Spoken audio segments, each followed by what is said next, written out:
Guys మనమైతే ఇప్పుడు India Pakistan border దగ్గర అయితే ఉన్నాము. సో మన ఈ బార్డర్ దగ్గర ఉన్న గేట్ ఉంటుంది కదా, పాకిస్తాన్ ఆ పక్క ఇండియా ఈ పక్క మధ్యలో గేట్ ఉంటుంది కదా, పించింగ్. ఆ పించింగ్ అయితే చూపిపోతున్నాం మీ అందరికీ. చూడండి ఒకసారి. సో చూడండి కనిపిస్తుంది కదా, అదే అండి ఆ పించింగ్. అట్లా దాటామంటే పాకిస్తాన్, ఈ పక్క మన ఇండియా అండి. చూడండి ఎంత దూరం ఉందో అదంతా కనిపిస్తుంది కదా. ఇప్పుడు మన ఇండియా పాకిస్తాన్ బార్డర్ దగ్గర అయితే ఉన్నాము. ఆ పించింగ్ చూడండి ఎలా ఉందో. ఆ పించింగ్ దాటి అంటే పాకిస్తాన్, వాళ్ళు ఈ పక్క వస్తే ఇండియా అనమాట. సో ఇదంతా చూడండి ఎలా ఉందో, ఈ పక్క అంతా ఇండియా.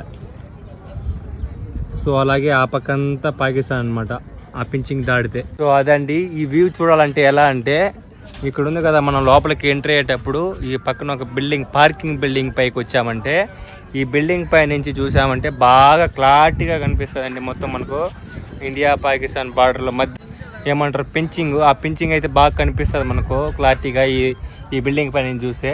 సో చూడండి చాలా మంది కూడా ఈ బిల్డింగ్ పైన చూస్తున్నారు అనమాట పాకిస్తాన్ యొక్క పించింగ్. అంటే ఆ పక్క వెళ్తే పాకిస్తాన్, ఈ పక్క వస్తే ఇండియా. సో అదండి మ్యాటర్. మ్యాక్సిమం నాకు తెలిసి ఇక్కడ ఎక్కువ ఏం గొడవలు జరగవు, ఉంటే ఆ పక్క సైడ్ ఉంటాయి. కానీ ఇక్కడ బార్డర్ కాబట్టి ఎక్కువ ఫోర్స్ ఉంటుంది, ఎక్కువ మన ఇండియన్ ఆర్మీస్ ఫోర్స్ అంతా ఉంటుంది కాబట్టి ఏ ప్రాబ్లం అయితే ఉండదు. అది మ్యాటర్. ఓకే మరి, జై హింద్.